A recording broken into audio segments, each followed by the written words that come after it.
So every night, almost every night, I walk to the sanctuary with my little lamp, especially if there's no moon, because during the time there are rocks on the way.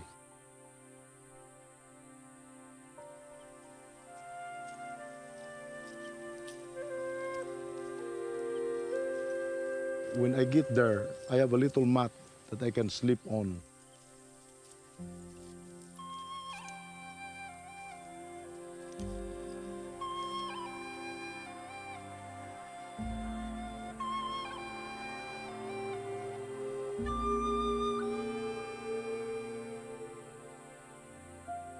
In the beach, which is open, when I'm lying on the mat and facing the sky, I really, really happy when there's moon.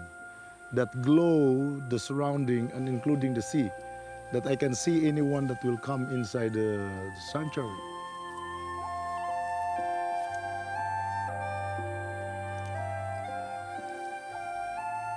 And I can see also, if there's no moon, the stars, which is beautiful. The falling stars and twinkling stars, it's really nice.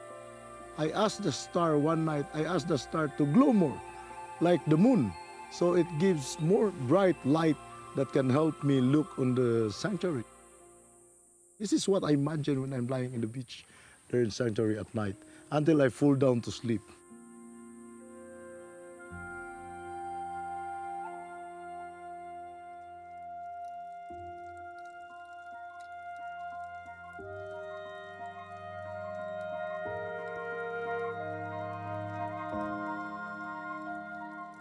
When I was 12 years old, that was the time my mother already dies during the time. She used to be the chief of the village, and she started the marine sanctuary. I was appointed to be a warden on this place. The idea of sanctuary is to protect our nature, wildlife and animals that's supposed to be there. During that time, there was only few people, few creatures, birds, turtles, there was only few, because the previous generation destroyed it. What I see before was the reef is depleting, the fish is getting smaller in numbers, and the population is increasing, but the fish population is dropping. When I see any wildlife, I really feel that they are my friend, because I have only few friends there.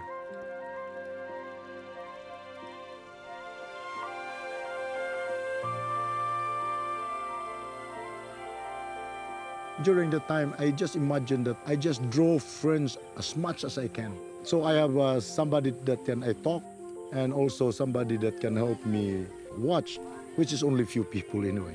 But I wanted them to join what is on my mind to keep the sanctuary.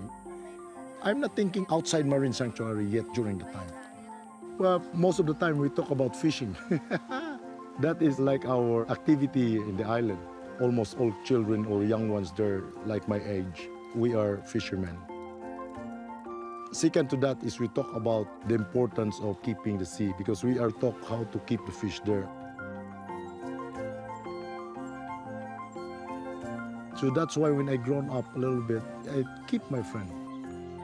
The birds and the turtles, including the surrounding nature, the stars, we are like friends together.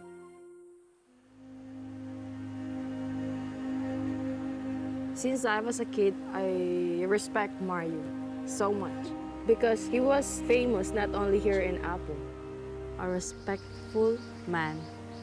You could think sometimes, can I do it the same as Mario? He represents a model for young generations. I'm talking about a protector, not just here in the island, but also somewhere in the Philippines.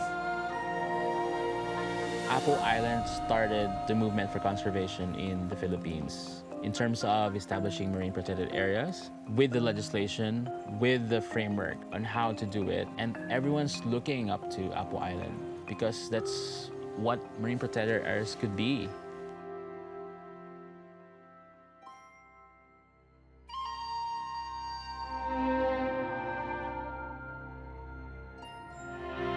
A paradise means to be truly connected to nature. When you wake up, you hear the sound of the birds. You see the horizon where the sky and the sea meet. You breathe fresh air, and not only that, you see animals around you and plants, and you notice them more. I think that's what paradise could be.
Pacho is a perfect sea dog. As soon as the boat stops, he loves to jump in the water and swim.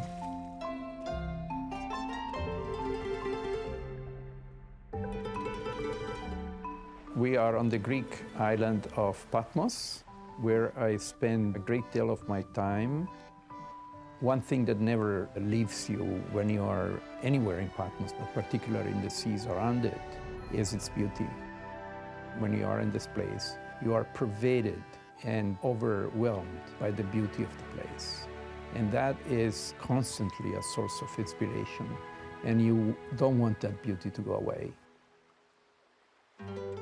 The older people that have been worrying about conserving the beauty and the functions of the natural world all their life, they have a long experience, of course. So they have many things to tell to the younger generation and to inspire them. But altogether, we as a generation, we have been doing a very bad work. If you just put your head underwater, without diving, just snorkeling, just look underwater and see. In Greece, there's nothing. There is nothing left. The water is crystal clear, it's fantastic, but the sea bottom is so poor. It seems like biodiversity has been just knocked off. And this is not just fishes that are very sparse and small size. It's also, for example, the algal cover. If you touch the rocks in 2, 3, 4, 10 meters of water, you can see that there is covered with some sort of muck. So it looks like the marine coastal ecosystem is sick.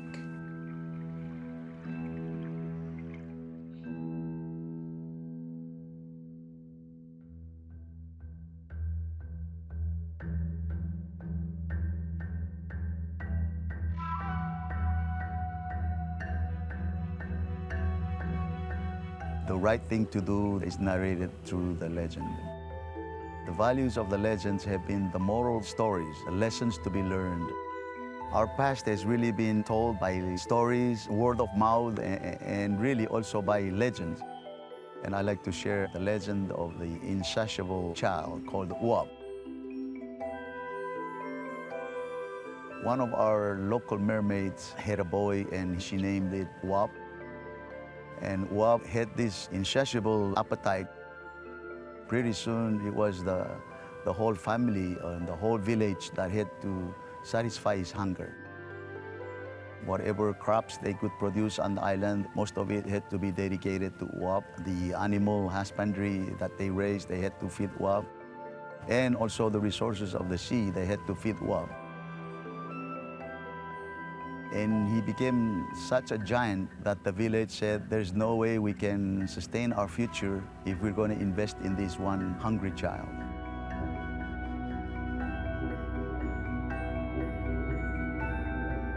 So in the end, it took a whole village to eliminate the child.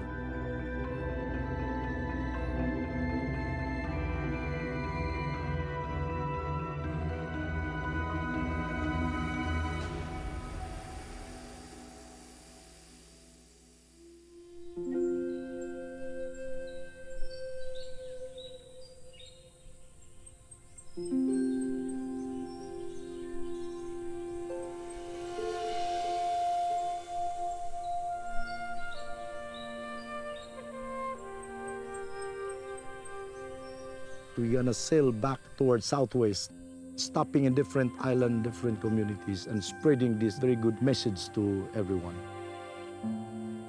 I try to keep my body healthy because I have a very big direction to follow and a big dream to achieve. So I hope I can still survive for next 25 years. I need to have a bigger boat. I have a boat, yes. Look at my boat. If I load 5 tanks there, including the equipment and a few kids there, a little 1-meter waves, we're gonna sink. Luckily now the weather is good, but not all the time, all year round will be like this. We can have like waves 2 meters, 3 meters, and sometimes if you don't have a good boat, if you have little boat and your engine is like as old as you're gonna have trouble in the sea. And you know, the sea is beautiful, but it's gonna be a very, very risky as well if you are not ready to face the bad weather. Like yesterday when I crossed here, I think I stopped 3 times having my engine in trouble. So how can my dream make into reality if I'm swimming in the middle of the sea, you know?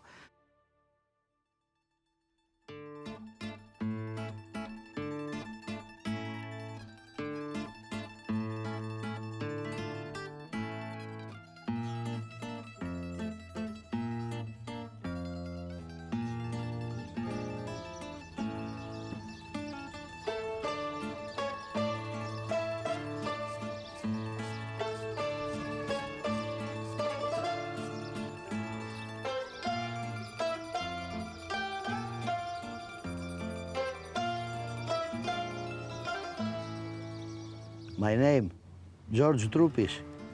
I live in Corogne. Beautiful place, from what I see from all the world, because I born here. From baby I start to fishing, because my father lived from this, from fishing. Must help him for living. And I live near to the harbor, and always I go to the boat. Have cold, have rain, have bad weather, big wave, everything. But I start to love it this, to take my arms all this. I like it this, I feel this. Okay, sometimes I jealous because another boy going to the school and don't lost 1 day from school, and I lost because I go to fishing.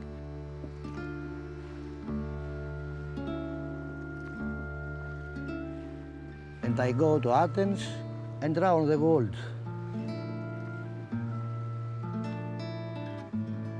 Because I learn too fast the job, I go bosun in the deck for the big cargo ship, and I love the sea and the fishing.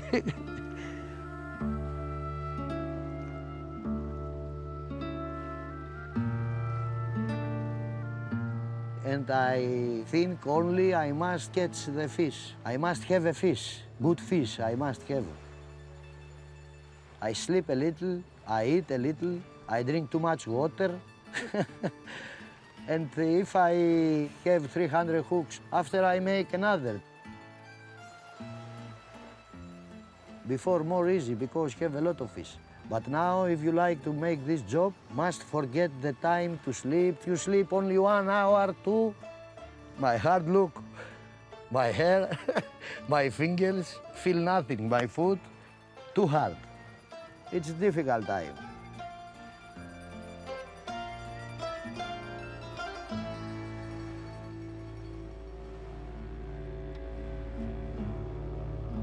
Sometimes come the dolphin and I listen.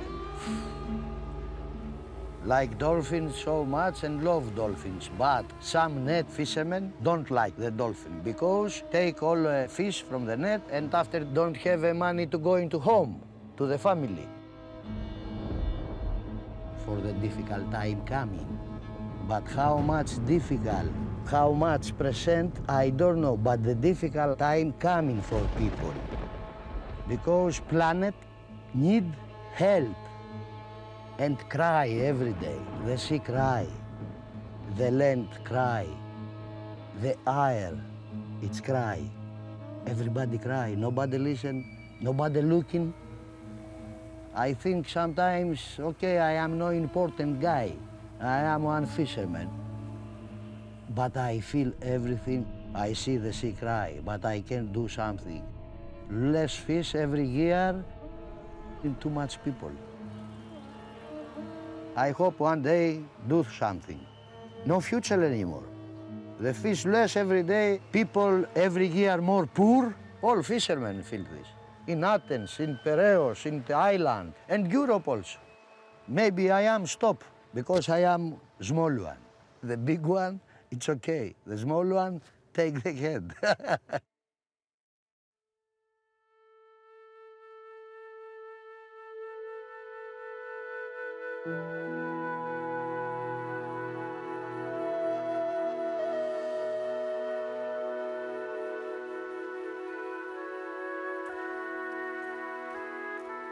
Antarctica is a place that I don't think you can describe accurately without coming down to it.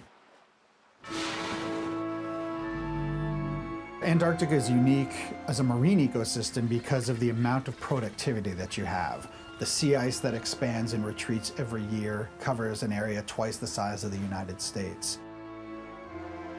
What we're likely to have down here is an area that's got a lot of glaciers, a lot of mountains, a lot of very dynamic topography. You get a lot of nutrients entrained in the upper part of the water column, and when you add nutrients and sunlight, you get an amazing amount of productivity.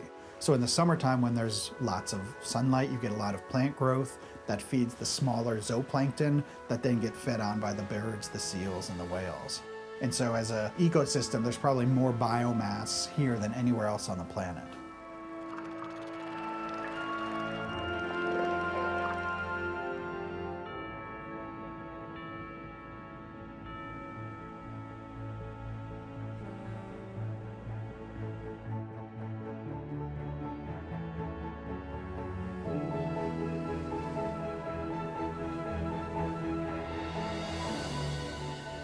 So right now we're almost across the Drake Passage. We left Ushuaia, Argentina about 2 days ago, and we're heading south-southeast.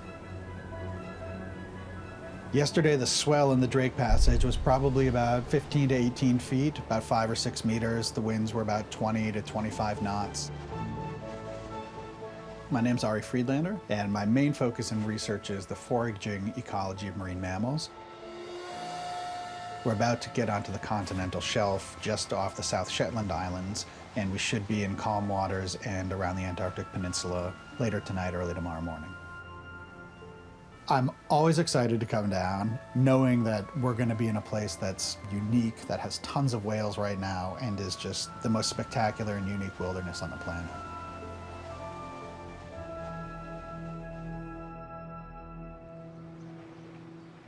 I grew up on the coast in New England.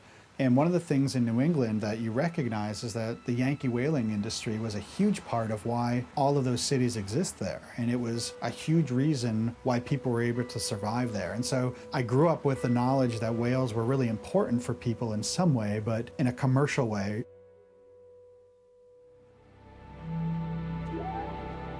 The history of the Antarctic is not good. Humans have been coming down for about 100, 120 years. Started with exploration and very quickly moved into whaling. There weren't factory ships, so when the catches were taken, they had to find a bay or a sheltered area for them to cleanse them out in. And actually, a lot of the islands that we go to, like this one, Deception Island, was a place where they would kill whales, drag them into, and then work the carcasses up, and then leave them here. In the 20th century, over 2 million whales were killed in the Southern Ocean as part of the commercial whaling industry. In the area where we're going to be going, Fin whales, blue whales, right whales, sei whales, humpback whales were all killed in tens of thousands. In the Southern Ocean, 360,000 blue whales were killed, over 725,000 fin whales were killed, over 200,000 humpback whales. So what we see today is a very scarred ecosystem. There's been a big open wound that hasn't really healed very well.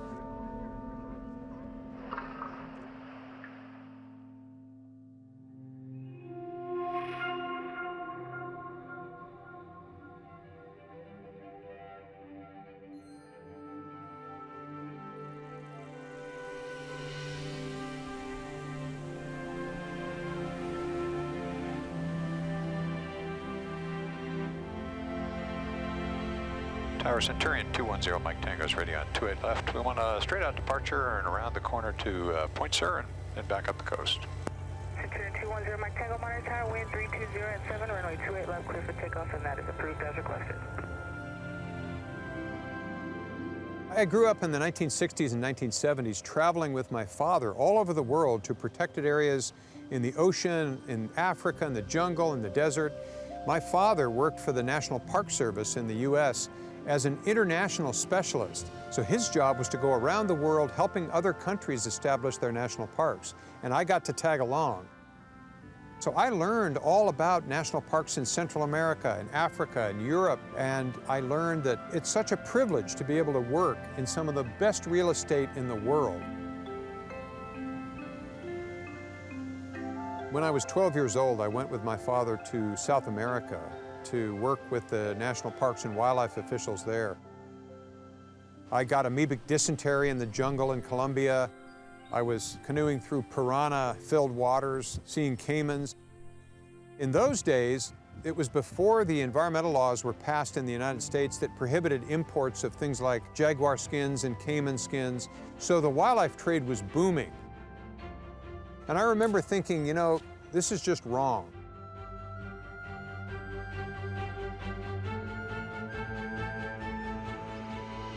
In Costa Rica, my father worked closely with the founding fathers of Costa Rica's national parks, who designed the entire range of Costa Rican national parks. Because in those days, in the 60s and 70s, those areas were unspoiled, were remote, nobody went there. So they created that national park network in Costa Rica before the developers were there, or the poachers or the tourists. Those national parks are the last really pristine places in the country. After growing up in national parks of the world, I couldn't really do anything but conservation.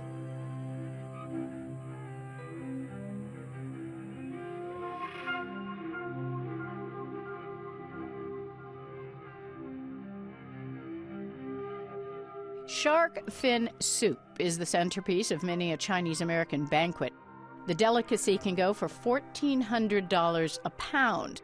Now, in California, which has a large Chinese-American population, lawmakers are debating whether to ban the sale of shark fin. You guys getting this? This is absolutely insane. This is a quality cuisine.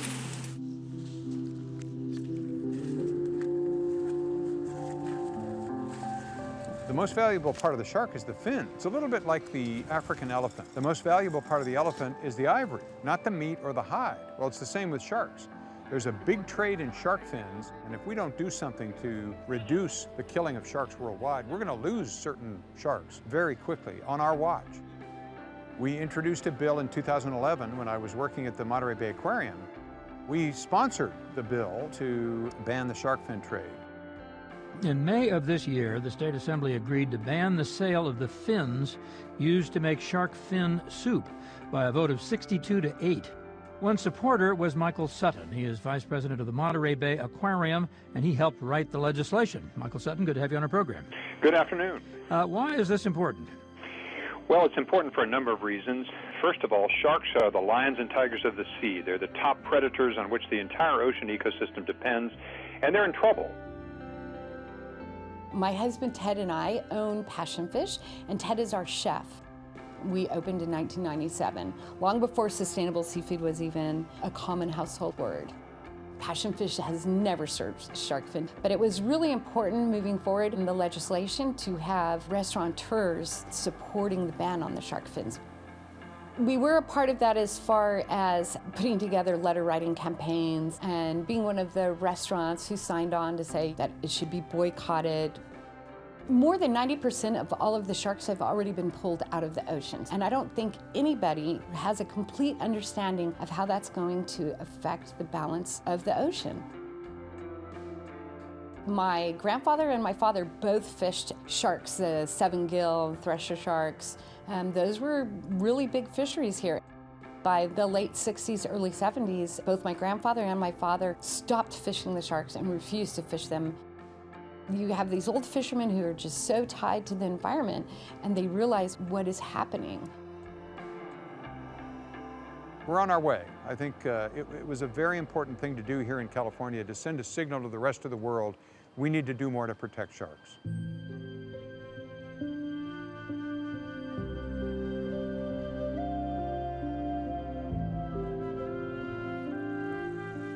California Redwood State Park, consisting of some 10,000 acres, mostly redwood forest, 2.5 hours distant from San Francisco in Santa Cruz County, was the first California state park to be established, saved forever from the axe to fill those who behold them with awe and reverence.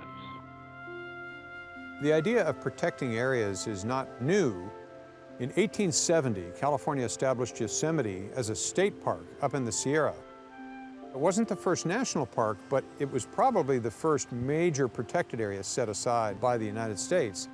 It took us a lot longer to decide to protect our ocean resources.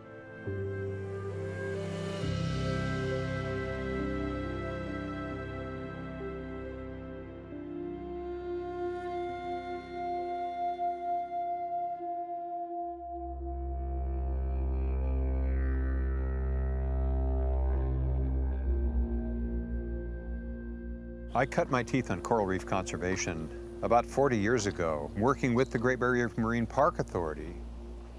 The marine park had just been established along the 1,200 miles of coastline of Queensland.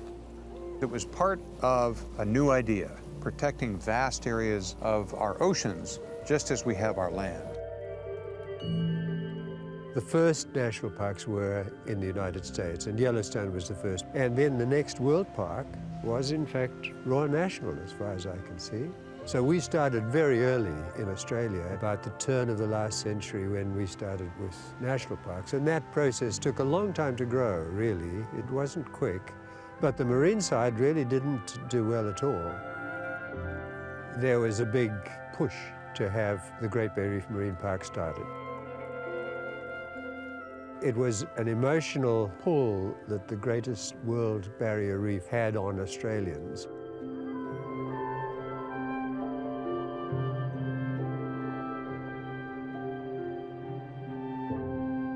Out here behind us is the Great Barrier Reef World Heritage Area, which is, in my view, one of the most important World Heritage areas on the planet. This was by far the largest. Most of the marine protected areas in the world were pocket handkerchiefs compared to this. Decades after the 70s, Australia was regarded as the world leader in marine management.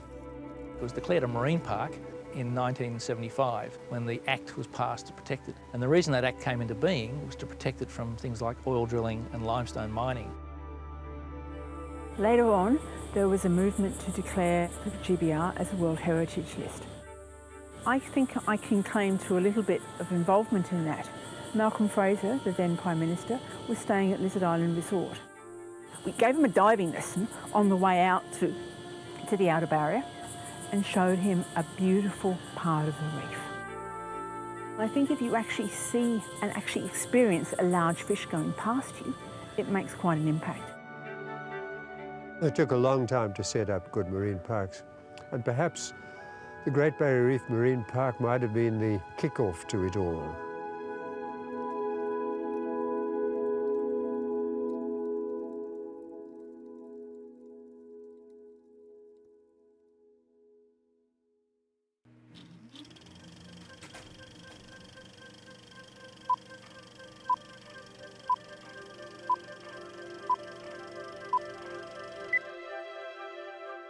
This action will create the Northwestern Hawaiian Islands Marine National Monument, the largest single conservation area in the history of our country, and the largest protected marine area in the world. The Palau National Marine Sanctuary is our contribution to the global effort to restore our oceans. It's time for the world to turn a corner on the protection of our oceans, and Australia today leads that next step with the most comprehensive network of marine parks in the world. Now there is competition among country leaders to create marine reserves. It's so great to see leaders coming to conference and saying, I'm announcing this reserve which is bigger than yours. Just last month, we created the largest marine protected area on Earth. It is now twice the size of Texas. Tout aussi important d'avoir des personnes de différents horizons qui sont là aussi, je l'espère, pour aider dans le processus d'une meilleure protection des régions polaires et donc d'une meilleure protection de notre planète.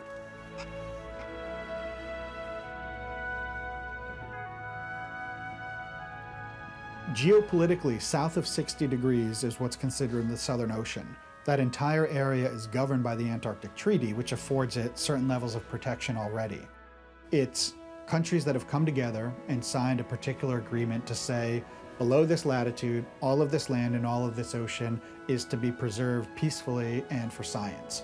So every country that has signed on to that agreement has kept the Antarctic as pristine as possible, and that our footprints are the only things that we leave when we come and visit. Commercial whaling was outlawed and banned in the 1980s, but there is a commercial krill fishery. The most recent marine protected area that was established in the Ross Sea came into being to try and mitigate some of the increases in fishing activity that are occurring in that part of the Antarctic in areas that are critical to the life history of other krill predators like penguins and whales. Generating a marine protected area is not easy at all. Honestly, the easy part is probably finding out where that area is. The hard part is then getting people to come together to agree on a set of rules. It can't just be one or two countries that say, okay, this needs to be done. It has to be shared by as many countries as possible, and especially in the case of Antarctica. Yes, it is a lot of work, and yes, it is a lot of negotiation and shuttle diplomacy. And I was very happy that Monaco played a small part in that. The impact that the MPA in the Ross Sea is going to have will be felt down the line for sure. It shows what you can do, what people can do if you can come together and agree on things. There's a blueprint, there's a plan in place. People have done this before. You should be able to do this.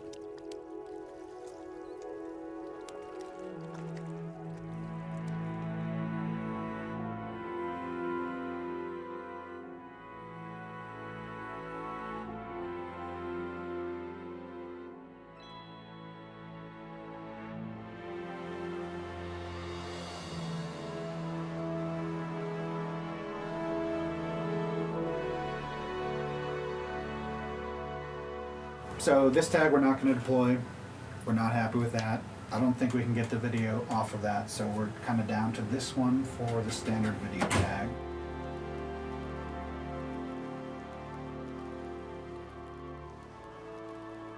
We're looking to spend the next 5 or 6 days in a number of the different sheltered bays around the Antarctic Peninsula and around the Gerlache Strait area and Bransfield Strait.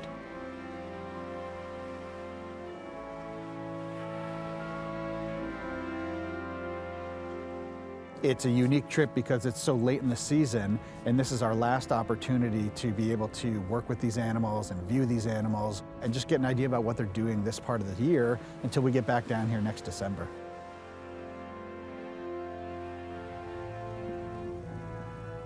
It is absolutely critical that we spend every moment that we have doing work. Conditions can change very quickly, so if we have 2 landings a day where we're out on the water for 3 or 4 hours at a time, we've got to make absolute use of all of that time.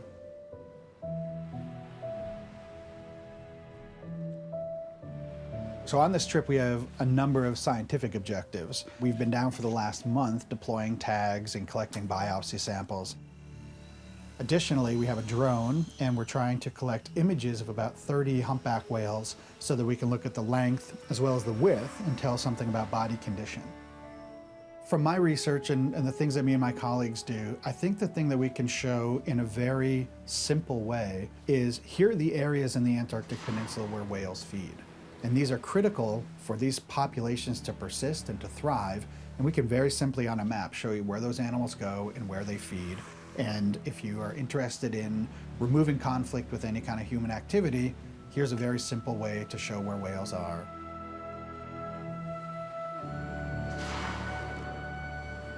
There's something very basic and very humbling about being close to an animal like a whale. They're enormous.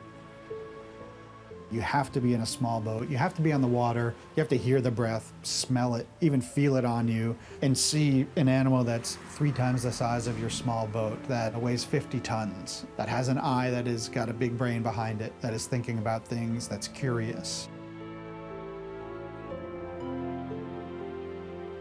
To see these animals in their own habitat and acting and behaving in a way that they've evolved to do is quite humbling.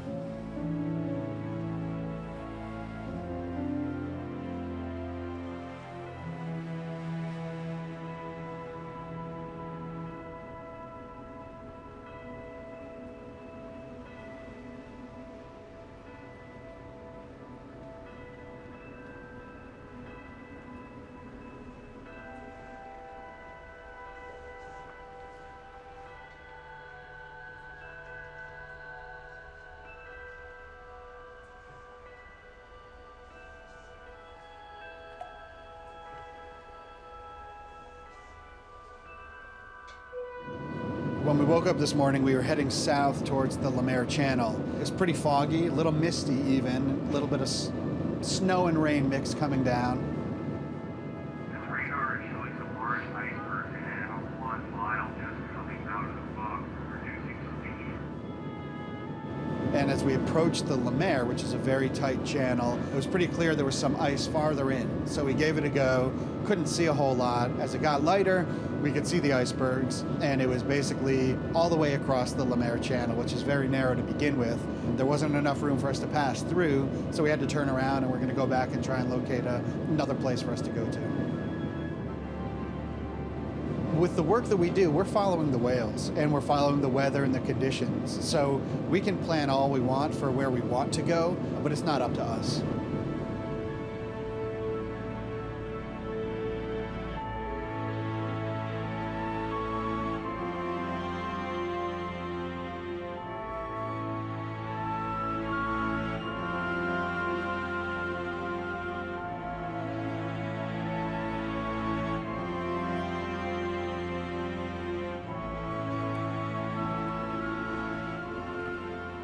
Right now we're at Palmer Station. We're on the south side of Anvers Island.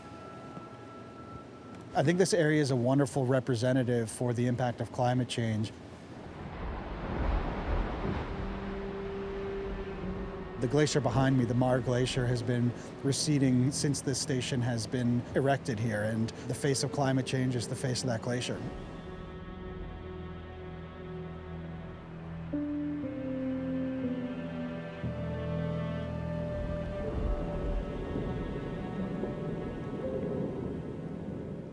In my mind, one of the places that's the most critical for protection is the Antarctic Peninsula. The weather there is much warmer now than it was 50 years ago.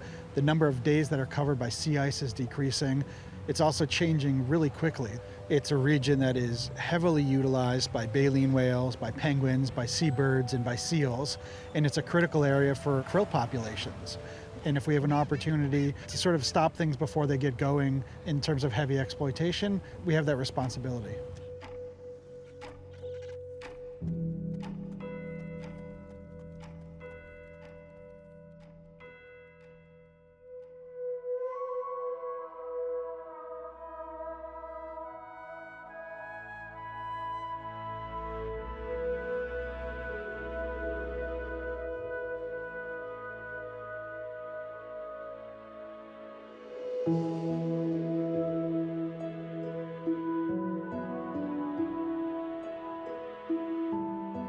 Today, in June 2017, only 3.5% of the ocean is under protection, compared to 15% of the land. The United Nations has a target of 10% of the ocean protected by 2020, but still, this is not enough. Scientific studies recommend that we should protect a third of the ocean, 30% by 2030. And some people are suggesting that we even should think of half of the ocean protected by 2050.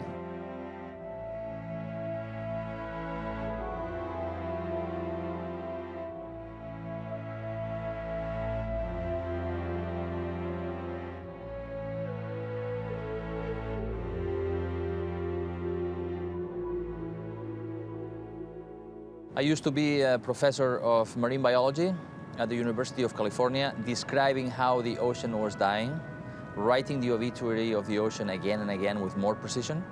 And I decided to quit that and work on the cure to this problem, to help protect the wildest places in the ocean.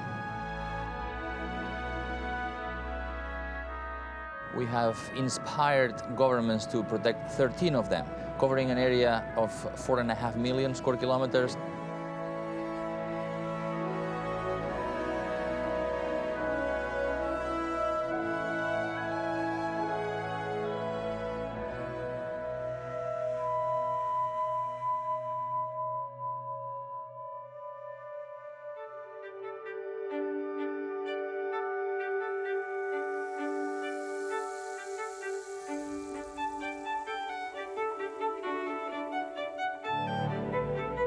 This week, we have been at the first UN Ocean Conference, where the world is getting together to make a plan to agree on what should be the future of the ocean. Bound by compassion and empathy, will come together to make a great sea of change. As this conference clearly demonstrates, there's plenty of reason for hope in the face of what seems to be a lot of despair. We know that there are actions that we can take. And the new binding treaty for high seas biodiversity can, to borrow a phrase, be the next giant leap for humankind. It may make it possible to create marine protected areas on the high seas and protect their resources for the shared benefit of all. I urge the people charged with negotiating this treaty, many of whom are no doubt in this room today, to be bold, to give this treaty teeth and vision, and make it a game-changing Paris Agreement for the ocean. I was honored to be with Prince Albert II of Monaco at the press conference launching their new project, the Monaco Explorations. And the explorations from Monaco are going to help to set some of these ecological baselines for what the ocean used to be like. But most important, to help to increase the amount of the ocean that is currently protected. The Principality of Monaco, whose entire horizon faces the sea, has always chosen to protect the oceans with the collaboration of scientists.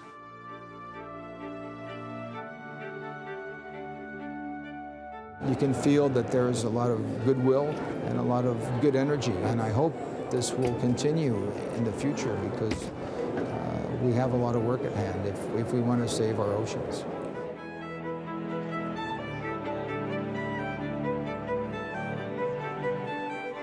The big feature of this week was not only to meet other countries and other organizations and the other stakeholders that are here, but also to get them interested and get support, and very emotional for me as well.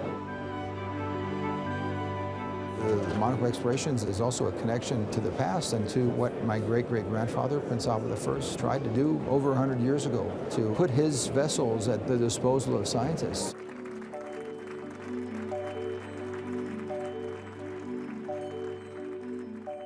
At a very young age, I remember being in contact with the sea and swimming in the Mediterranean and snorkeling.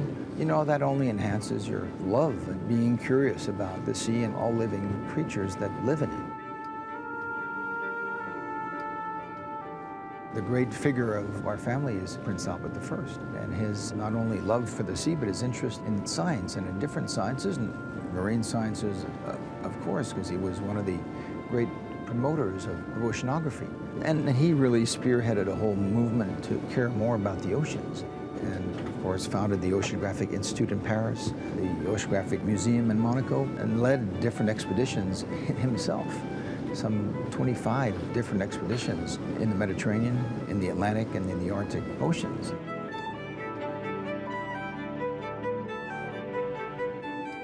But also, if you look at the writings of my great-great-grandfather, Prince Albert I, he was 100 years ago. He was the first to talk about the dangers of possible overfishing in the Atlantic mostly, the need to protect certain species, the need for some sort of protected areas, both on land and at sea.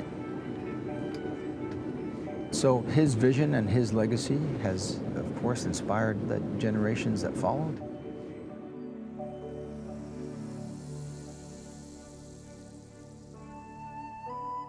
He has spent his career doing whatever he can do to protect the ocean. Just 6 years ago, when the Mediterranean bluefin tuna stocks were in serious trouble because of uncontrolled fishing, Prince Albert was among the first people to bring the issue to the world stage and called for a solution to protect the species. Any intention and any project to have more marine protected areas around the world, be they in the Mediterranean, in the Atlantic, in the Pacific, in the Indian Ocean, in the Arctic Ocean, or around Antarctica, is vitally important.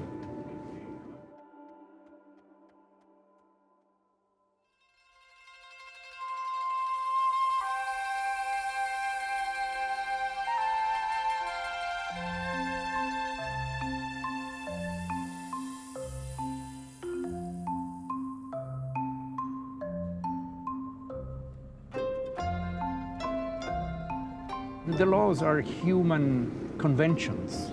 It's not a natural thing. It's not an asteroid about to hit the Earth or climate changing or things like that. It's just agreements among people, and those can be changed. We are still a small portion of humanity trying to fight for our own environment, which we are part of.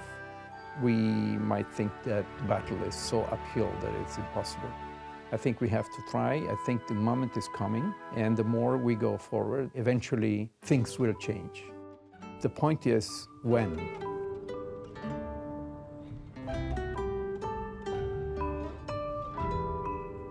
A long time ago, in the 2nd of March of 1991, I presented the idea of the Palau sanctuary in Monaco in the presence of Prince Rainier III, the father of Prince Albert II. It's not a very wise thing to do, but in the end it paid.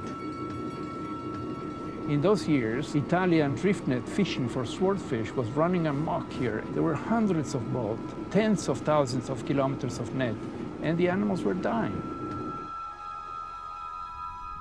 We started thinking about the necessity of establishing a protected area here, which was, going well beyond the territorial waters of any of the countries that are bounding here, Italy, Monaco Principality, and France.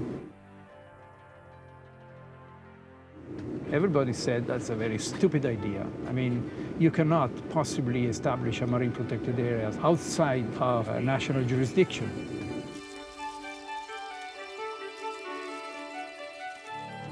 If you are really convinced about something, I think you should go for the fight.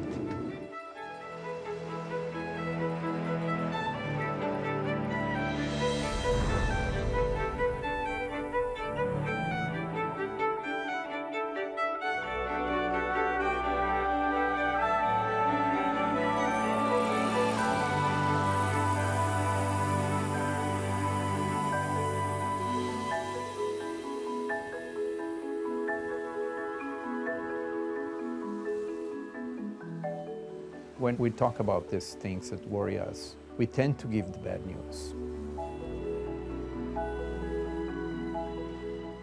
But we should try not to indulge too much into saying only the things that go bad, because there are things that go well, and when we have a chance, we should certainly celebrate them.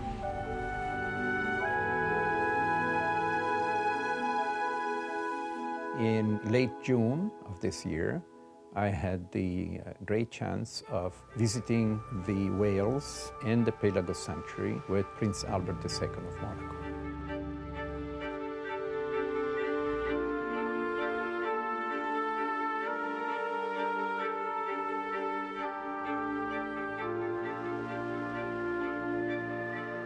Well, we are here tens of miles off of the southern French coast and not, of course, not far from Monaco. We are in a very rich area of the Palau sanctuary, which is an area that covers 87,500 square kilometers between France, Italy, and Monaco. And it's the first marine mammal sanctuary in the Mediterranean of its kind, and it was very difficult to set up.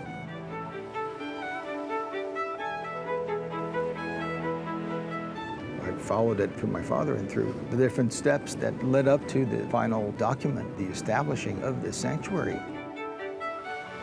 20-some-odd years later, we can really see the difference.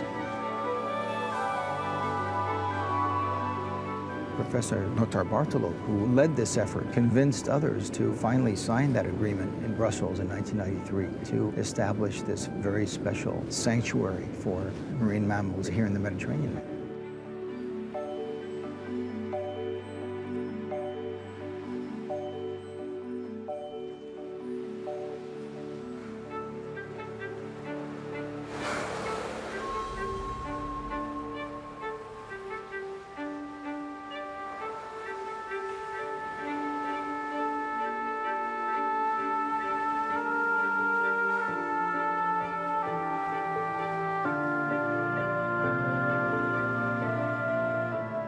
So international waters, by definition, there is no jurisdiction and no power of establishing anything. Now everybody's talking about that. There is negotiations going on within the United Nations about doing this systematically in the high seas everywhere in the planet. But then it was not said, so it was a dream. I said, what the heck? I mean, we need to protect this area. There is important stuff that is in high danger.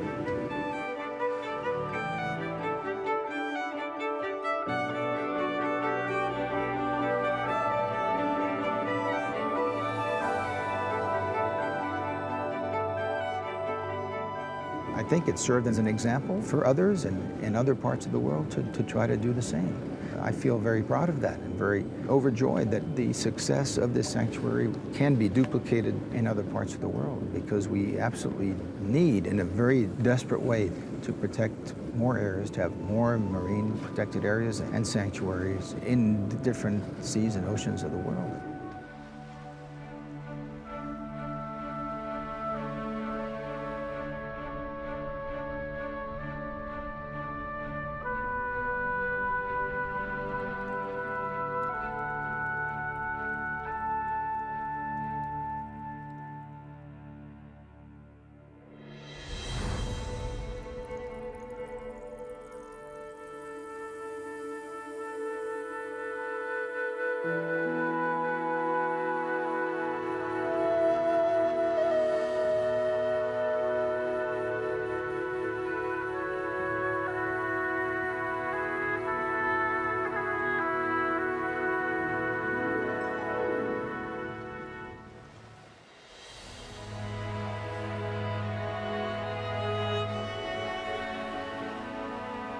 日本は昔クジラを食べていたっていう話を聞きました。それは誰かっていうと、私のお父さんとかお母さんの父親母親から聞いたんですよね。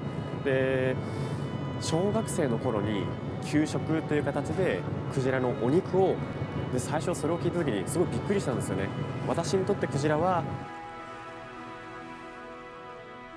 今は食べ物としてクジラを見ている人はほとんどいなくて、きっとなんだろうな、美しい海の生き物の一人、地球の生物の一つとして見てるんじゃないかなと思います。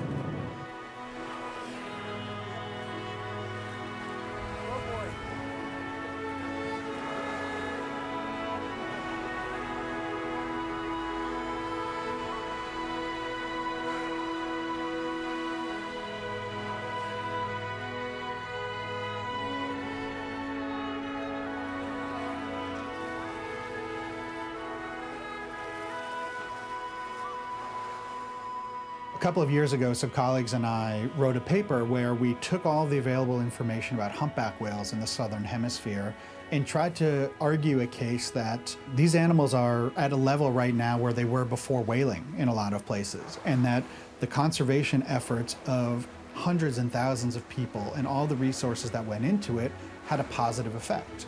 And we're now at the point where we have to have these victories in conservation to say what we did had a positive outcome. And humpback whales are a great example. People care about them quite a bit. People put a lot of time and energy into them.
I can say that Mario, he done a lot for us as kids of the island because he always said that the kids are the future of the island and said to us that you really need to know about conservation. When you travel, you can also share that to everyone. He always said to us that it's not just Apo Island that we need to protect. It's the whole Philippines and the whole world. We're gonna start here in Apo.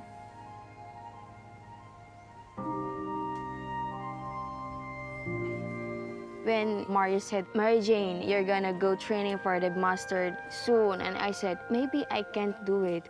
There was a word stuck on my mind that women can't do it.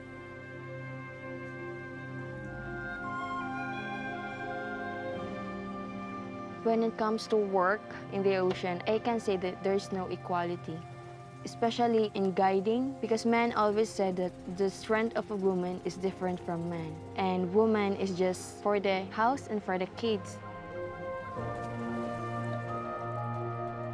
The typical island woman, when it comes to dreaming, they have a broad dream, but they just keep on their mind that even how broad they dream, they can't do it. But it also a challenge for me and for Shane, because we are only the girls in the group. It isn't easy for these kids who cannot work. We will dive them to the professional diver license, and after they can work anywhere in the world. And also we teach them to protect the environment, corals and fish. So I really love this, become like my passion now, and diving and sailing and teaching the young ones. Now I'm teaching the children to be environmentally aware. And together with that, I think for me it's more effective if I train them scuba diving, because if you are a fisherman, your objective is just to fish. But if you're a diver, it will change a little bit your mind to keep the fish there in the water.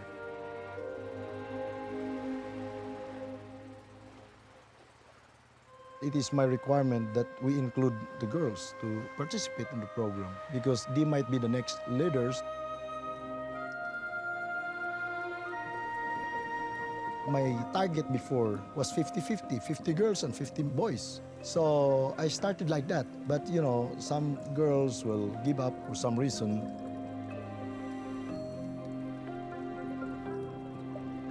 There's a one time that I feel like giving up on the course because it's hard. I can say it's hard.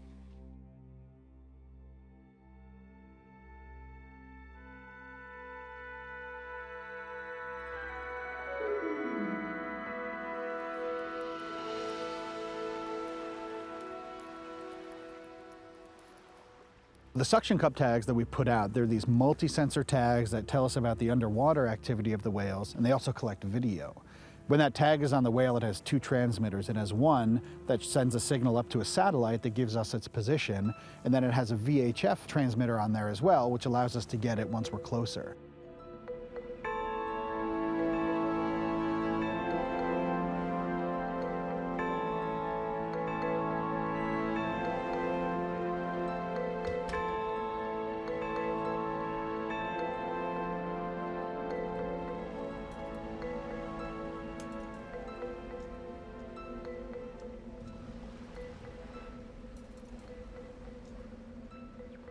So when I first started hearing the tag, it didn't sound to me like it was still off of the animal. It sounded like it was coming on and then going off, on and off, like a whale that would be diving under the water. When I was listening for the tag, we had gotten a good position from the satellite, so I knew that it was back in this bay.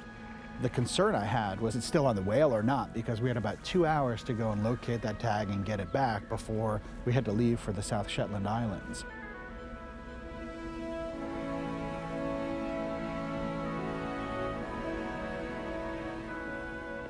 So if we deployed that tag in, say, January or February, we might be able to come back down in a couple of weeks and relocate it. But with the last trip of the season, we're the last boat out of here. There's not going to be another boat here for 6 or 7 months. So if we don't get that tag back, we don't get any of the data. We have very few of those tags, and when you put them out, it is never a sure thing. It's far from a sure thing that you'll see them again. So listening to those beeps when you finally hear them is a relief. But that's only the start of the mission. You actually have to go into all that brash ice out in the middle of the Antarctic trying to find these incredibly small tags. And sometimes you're not lucky.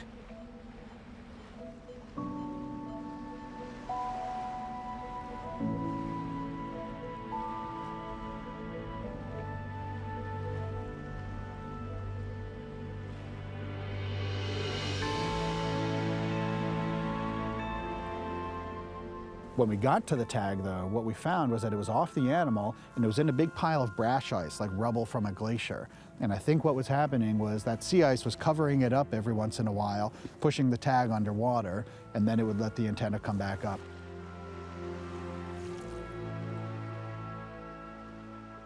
So we got very fortunate that the tag was still in a place where we could get to it and that the ice hadn't crushed it or just sat on top of it.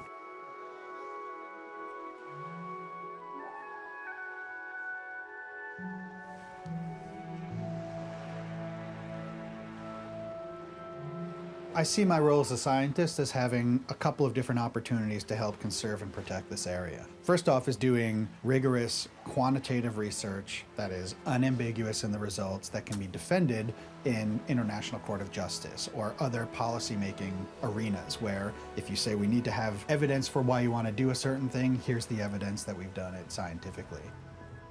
Education-wise, I think it's the other angle that we have because as scientists, we have the opportunity to educate people about the things that we think are important, the things that are threatening to this environment, and the things that we can do to protect it moving forward. Then I think ultimately, our role kind of hits a ceiling at the level of where policy gets made.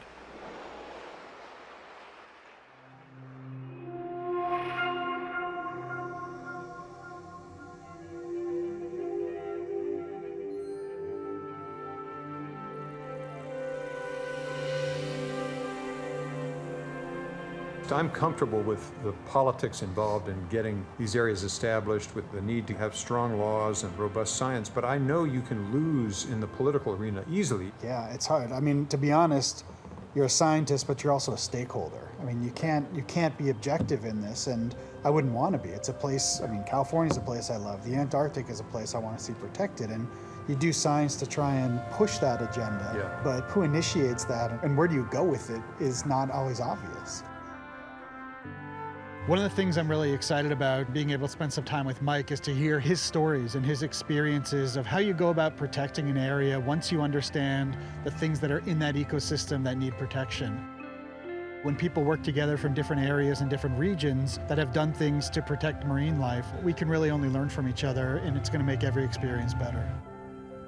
So I'm going to take Ari up in the plane to fly him over the California coast and look at some of our protected areas that we established here to get a sense of how important it is to create a network that's scientifically viable.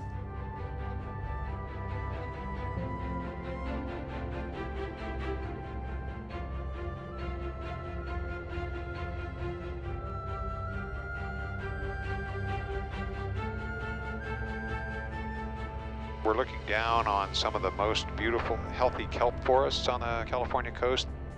The area really is the Blue Serengeti. It's just teeming with marine life. Monterey Bay is such a haven for so much life. People have said that those of us in the conservation community are much better at the I have a nightmare speech than the I have a dream speech. And we need to get better at the I have a dream speech.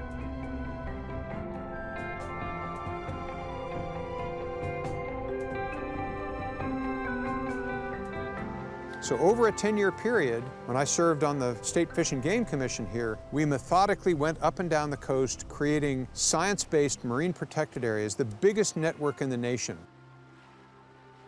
And I think it is very important as we move forward with protecting our environment that we do the same thing and to make similar commitments to protecting our ocean.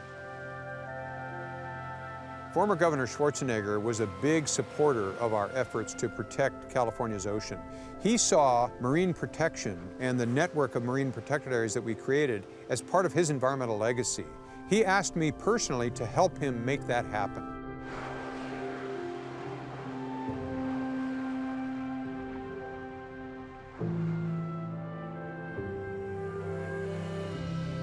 A lot of people were arguing over lines on maps, and I said, you know, that's not good enough. If they're just lines on maps, nobody's going to care. So I asked my friend Kip Evans, who's a fabulous photographer, to come with me, and we'll take the airplane and fly the entire length of the California coast from Mexico to Oregon, and we photographed every proposed or existing marine protected area site in the state. And there we took those pictures and showed them to the public, showed them to decision makers. We both know that most people that enjoy the coast only see the ocean from the surface. They go down on the beach, they might enjoy walking on the beach, but unless you're a diver, it's really hard to understand, right, what's below the surface of the ocean. And so getting up in the air, showing the complete view of an area that should be protected provides a whole different way of looking at it.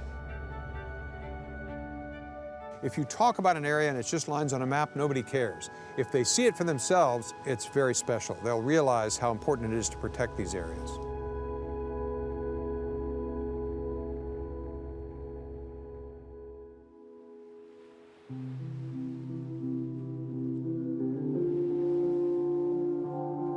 I met a number of fishermen on sometimes adversarial grounds. The fishermen had been able to fish anywhere for so many years, they did not want to stop fishing. We would have public hearings, and a lot of fishermen would come. I think that the anger was really fueled by fear of how it was going to affect their ability to support their families, make their boat payments, and those were all legitimate fears. So my grandfather had this 8mm camera that he was really proud of and took everywhere with him. His favorite thing to take film of was the fish he was harvesting. My parents would go out every single day in a 12-foot skiff, and they would just fish the morning hours, and they would come in with 600-700 pounds of rockfish every single day. That was the norm. They were easily twice the size of what is being harvested right now. Both my grandparents had worked in the sardine factories for more than 35 years, and they saw the crash of the sardine fishery.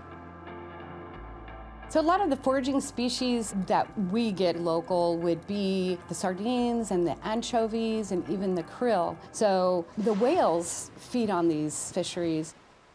And not just the whales, but the pelicans, the sea lions, the otters. A lot of different creatures need these forage species in order to survive. We are pulling out the fish that the creatures in the ocean need to survive. Our marine protected areas are very critical, and I think that they need to be enlarged. So what really matters is, what's the legal protection for the area? Are there areas that are actually set aside where you can't fish, you can't drill for oil, you can't do any extractive activities? That's the trick. Each area is different, but what I look for is who has jurisdiction over an area. Here it was the state of California. Yeah. So we had to influence the state of California to take action. Yeah, well, you hope everyone wants the same thing, but that's obviously not an easy thing. We're You've got competing interests, and it's hard enough to get this done where you've just got one government to deal with instead of more than a half a dozen. Yeah, I guess the trade-off is you probably have fewer people and fewer different types of views opposing what you want to do.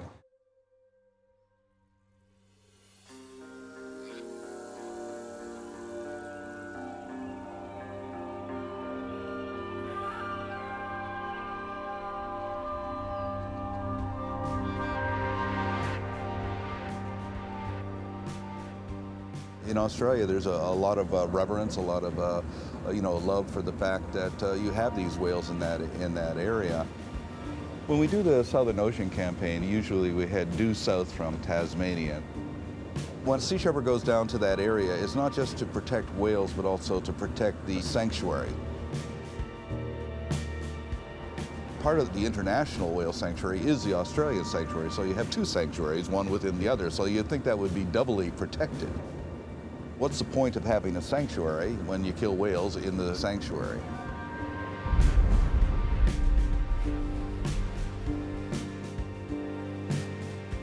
The best evidence is to actually document a whaling operation and then demonstrate where it took place using the GPS. So therefore we have positive evidence that the whales are being killed in the Australian whale sanctuary or the international whale sanctuary. Been defined as a sanctuary not only by the IWC but by the Australian government and by the International Court of Justice. The International Court of Justice ruled that the so-called scientific whaling was not legitimate. By 12 votes to 4, finds that Japan, by granting special permits to kill, take and treat fin, humpback and Antarctic minke whales in pursuance of JARPA 2, has not acted in conformity with its obligations under paragraph 10E of the schedule to the International Convention for the Regulation of Whaling. It was such a long court battle. Even before the Australian government agreed to bring that case, we'd been campaigning for it for about a decade. And as he read the judgment, we weren't sure which way he was going to go. It was really nail-biting. And then when he came to those final words, it was a celebration. But of course, the celebration only lasted so long. They haven't stopped, no, they're still down there. We just returned with our ships, got further evidence of dead whales being taken in the Australian sanctuary. And we, of course, deliver that evidence to the Australian government, but they just turned a blind eye to it. When they lower the number of whales killed from 1,035 to 333, that hasn't changed anything. It's still a violation of the sanctuary. We have all the rules and regulations we need to protect the ocean, but none of that means anything without enforcement, and there's a lack of political and economic motivation, so the poachers get to do whatever they want. Well, the solution is for governments to uphold the rules and the regulations. Australia doesn't send a vessel down to the Southern Ocean Sanctuary and the Australian Whale Sanctuary. They did once to gather evidence for the court case. To be honest, the Environment Department is starved of funds. They don't have money to protect threatened species, never mind to send ships down to Antarctica. We really need to look after our whales, and they cannot withstand hunting.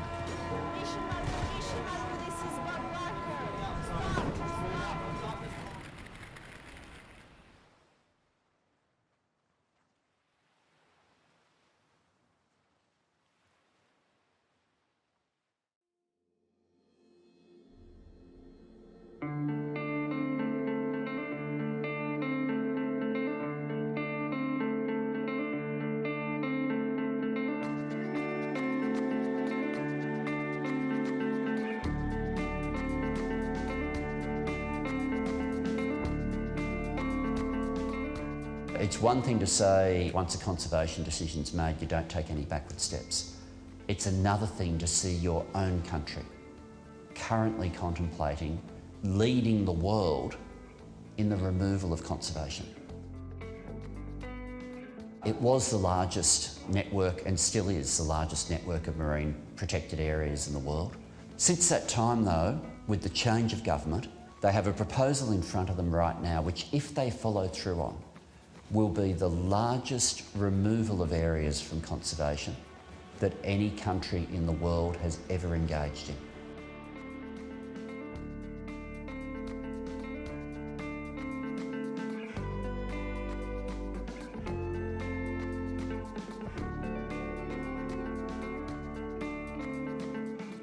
They talk about the first marine protected area in the world was down near Royal National Park near Sydney.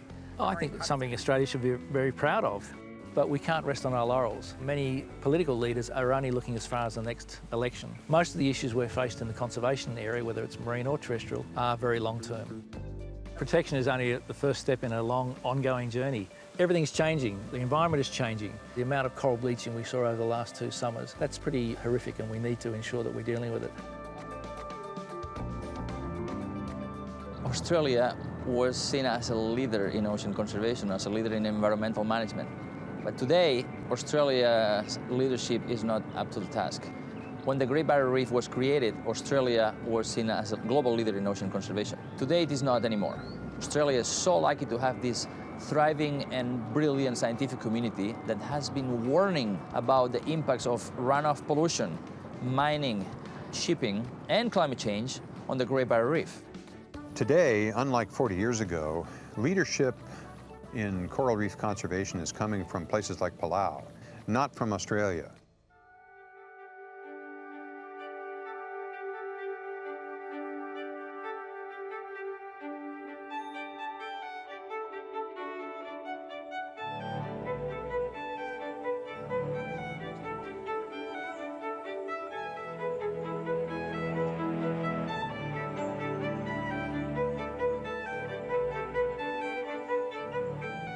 Palau is a small country, but a huge island nation. They have over 500,000 square kilometers of water around their islands. They have done something very, very courageous. They decided to protect 80% of their waters. No other country has done that. For a fishing culture, this is a big, big step. Palau is a clear global leader in ocean conservation. First day we were here, we had the privilege of diving in one of the truly great scuba dives of the world, and that's the Blue Corner, where the coral reef meets the deep water of the pelagic zone. And with the water from the open ocean come open ocean animals.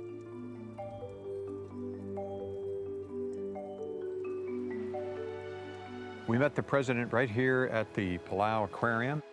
The expectations of Palau are very high. President Ramengasau has become an international leader in ocean conservation. We need more world leaders like him. We're doing something that our values tell us we need to do. We're doing something that science is tell us needs to be done. And we're doing something that our traditional ancestors have been doing over centuries to preserve Palau to where it is today.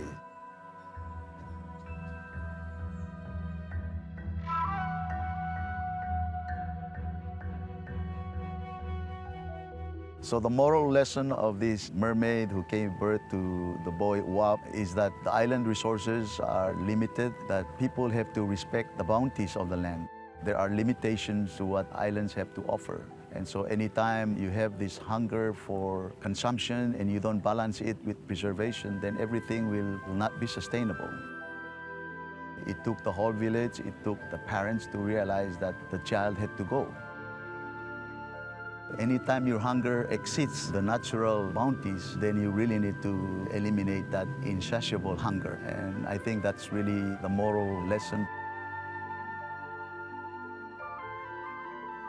President Ramengasau of Palau wants to leave an ocean legacy for his people and for the people of the world.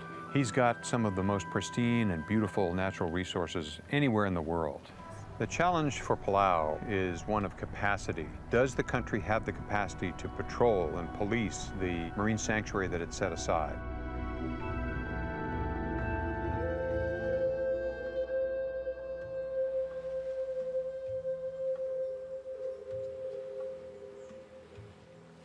We met this morning with Keobel Sakuma, who reports directly to President Ramengasau.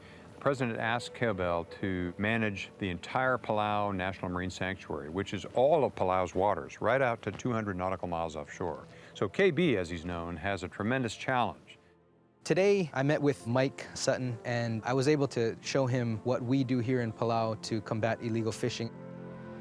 The vessels that we have now in port are from General Santos City in the Philippines, and usually the catch on the Philippine vessels include yellowfin tuna and skipjack tuna.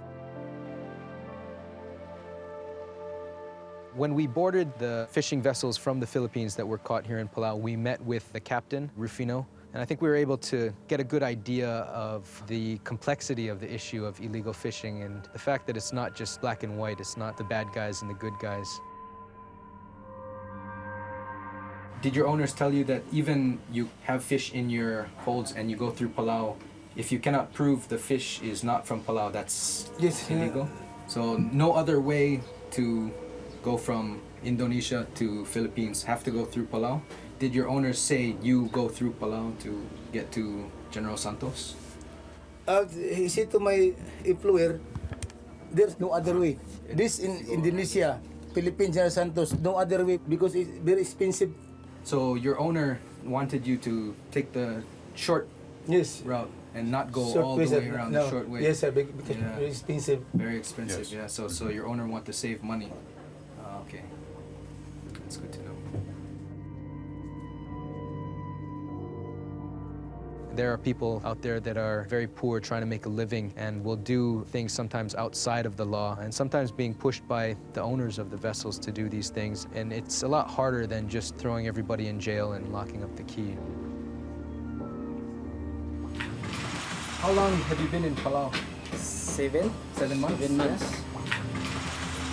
So when you go back to General Santos or your village, do you tell them don't go to Palau or it's not good to go to Palau because you're going to go to jail if you go fishing in Palau? You tell other people? Yeah. Just as anyone would lock their door on the way out of their house if they're leaving for the day, we need to secure our borders because at the end of the day, we're a small island country. Really, it's a matter of survival for us.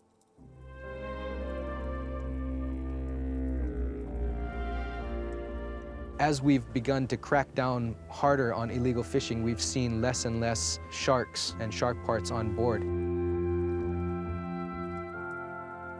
The minimum penalty for even the possession of a shark part on a fishing vessel is a minimum of $500,000 and up to $1 million per part. In the past, we've seen vessels with their holds just full of shark parts, but it's been quite a long time since we've seen catches like that.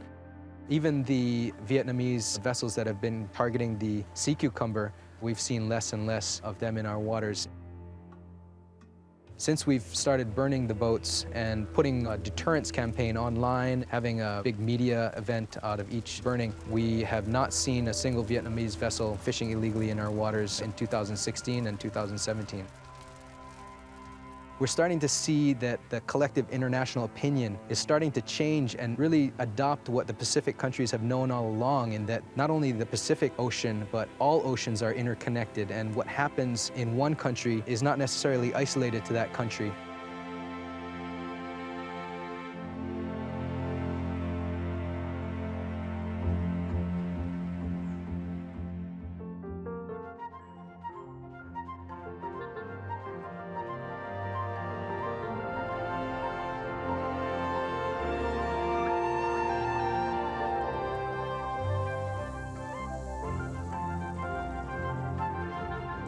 I really want to say paradise is without man. Sometimes I feel that way. Like if we are not there and let nature just take its course and let animals of all species just live and not being consumed by our insatiable greed, I think paradise happens.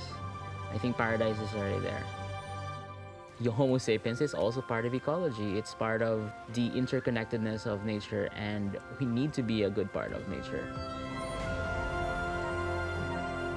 Getting to paradise means legislation, policy, framework, management.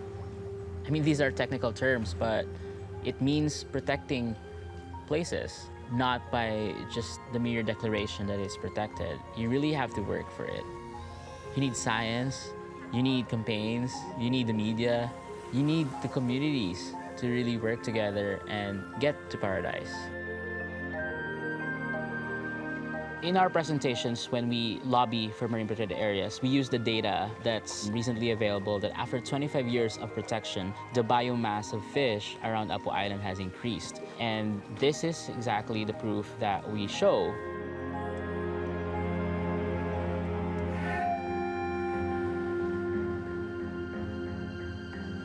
When I get a little bit older and become the chairman of the Marine Sanctuary, I start to expand my protection a little bit around Apo Island.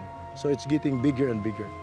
This dream is not on my mind when we started the sanctuary. I'm just focusing first in sanctuary and slowly expanding and expanding around Apo and slowly expanding a little bit to more people. And now we are expanding outside Apo. I think it just comes slowly on my mind to expand more, getting more bigger. Maybe because I'm getting older, so my idea is getting broader and bigger. My grandfather always caught a shark every morning, 3, 4, 5 every morning. Mario and he organized to stop getting a shark. He protect sharks, manta, bats, turtles, birds, crabs, mangrove trees, any kind of trees. You cut that, he put you in jail. Even though you are his brother, do that, he put you in jail. I'm dreaming also to follow the step of your Mario.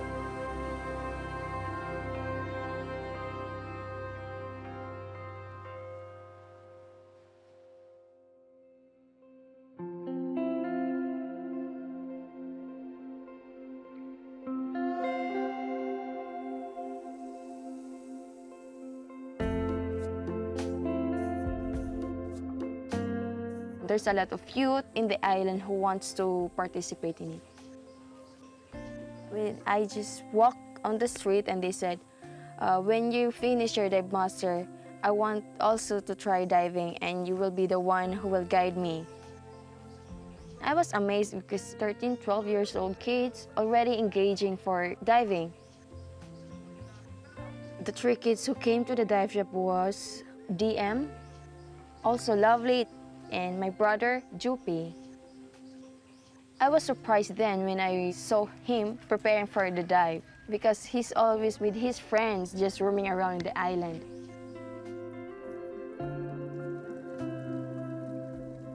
After 7 years working with the children, teaching with the children about how to look after our seas, and we train them scuba diving as well, 6 of them will finish their dive master course.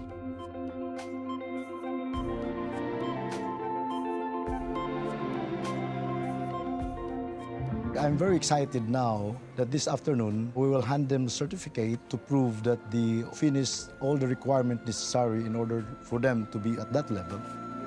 These are our future kids.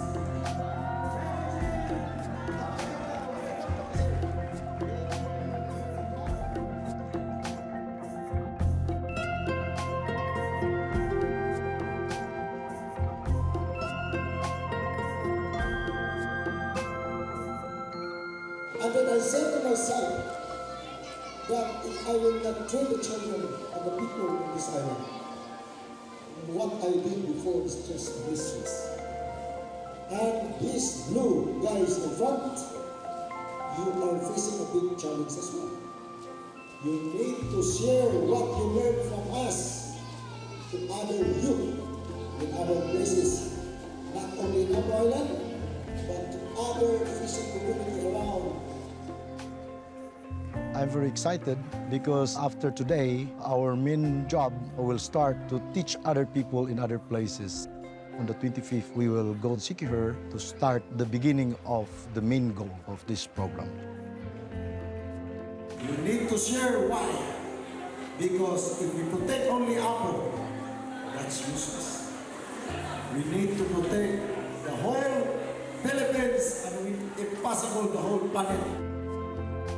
We made a big celebration and party for that kids. On Apo, it's very special because it's, for me, the beginning of something greater than us. Now, today, we have 6 professional level dive masters, and 2 of them are young girls. Apo was the beginning, just the beginning.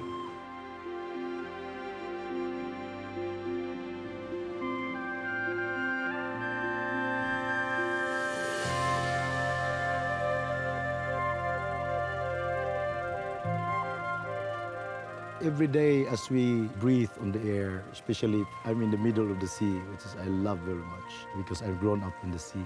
There's some magic sometimes that come on my head that comes when you get older. The dream also will become bigger, and sometimes I say that it's impossible dream, but I have a courage also to make my dream happen.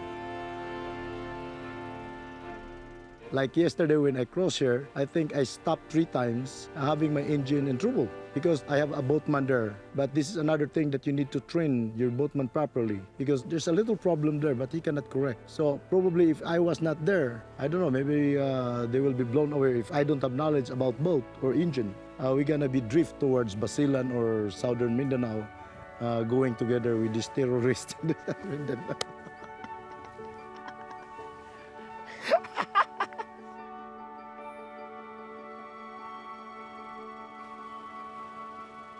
We are now in Paliton Beach in Siquijor to start the program here in this little community, which is also a fishing community.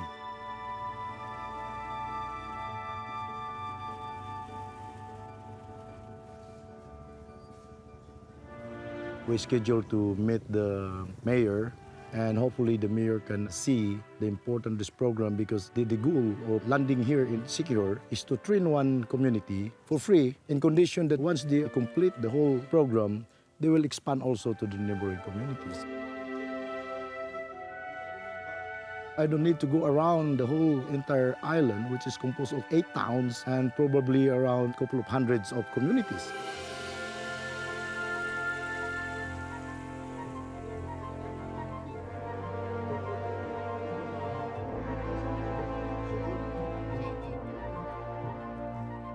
Part of this big dream is to expand this at least in Central Visayas. And if I can do this in the entire country of Philippines, maybe expand also outside the country if I have time.